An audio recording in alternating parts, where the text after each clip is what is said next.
மணி என்னாச்சு பாரு. ஜாலியா ஜாலிதான், ஆனா விளக்கு கூட போடல பாரு. ஊர் சுத்துற இன்ட்ரெஸ்ட்.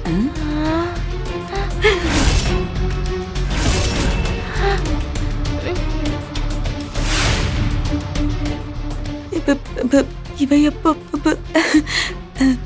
ஊர் எல்லாம் உன்னோடதான். வீரா, நீ எப்ப வந்த? நாளைக்கு தானே வருவேன்னு சொன்ன. சொல்லாம கொள்ளாம வந்து நிக்கிற. ஒரு போன் கூட பண்ணாம சர்ப்ரைஸ் கொடுத்துருக்க பாரு. வலி, எனக்கு தூக்கம் வருது, நான் போய் தூங்குறேன். பாய். ஐயோ, எப்படி மாட்டி விட்டுட்டு ஓடி போயிடுச்சு.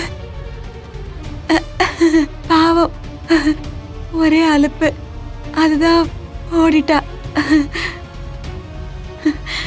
வீரா, நீ எப்ப வந்த? எங்க போயிட்டு இவ்வளவு லேட்டா வரீங்க? நாங்களா? நாங்க ஹோட்டலுக்கு சாப்பிட. ஹோட்டலுக்குனா நேரடியா ஹோட்டலுக்கு போல, கோயிலுக்கு போயிருந்தோம். கோயிலுக்கு போய் சாமியை கும்பிட்டுட்டு அதுக்கப்புறம் ஹோட்டலுக்கு போய் சாப்பிட்டுட்டு வந்தோம். நீ வீட்டுல இருப்பேன்னு தெரிஞ்சிருந்தா உனக்கு சேர்த்து வாங்கிட்டு வந்திருப்போம். நீ ஏன் சொல்ல?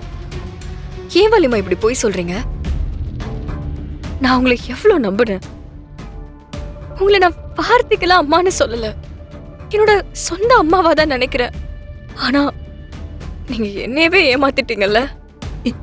இல்ல வலிமா, நான் உங்ககிட்ட படிச்சு படிச்சு சொல்லிட்டு போனேன். நான் எதுக்கு சொன்னேங்கிற அர்த்தமும் உங்களுக்கு நல்லா தெரியும்.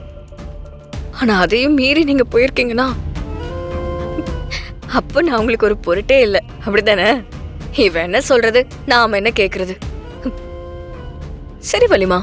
வீரா, அது இல்ல வீரா, பாப்பா. வலிமா, நீங்க கனிய வெளியில கூட்டிட்டு போனது எனக்கு பிரச்சனையே இல்லை. ஆனா நான் யாரு கண்ணுல என் பொண்ணு படவே கூடாதுன்னு நினைச்சனோ, எவன் கூட பழகவே கூடாதுன்னு நினைச்சனோ, அவனை கூட்டிட்டு கனி கூட ஊரை சுத்திட்டு வரீங்கல்ல. அது இல்ல வீரா. எப்படி வலிமா உங்களால முடியுது? அப்போ இத்தனை நாளா அவன் மேல வெறுப்பா இருக்கிற மாதிரி பேசினது, என் முன்னாடி திட்டினது, இது எல்லாமே போய்தான்ல.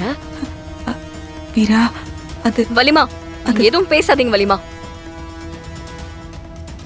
அவன் எனக்கு பண்ண துரோகத்தை விட நீங்க இப்ப எனக்கு பண்ணதுதான் ரொம்ப வலிக்குது. அவன் பண்ணதெல்லாம் மறந்துட்டீங்கல்ல. என் அக்கா இன்னைக்கு படமா தொங்கிட்டு இருக்காளே, என் குழந்தை இன்னைக்கு அம்மா இல்லாம நிக்கிறாளே வலிமா, அது எல்லாத்தையும் மறந்துட்டீங்கல்ல.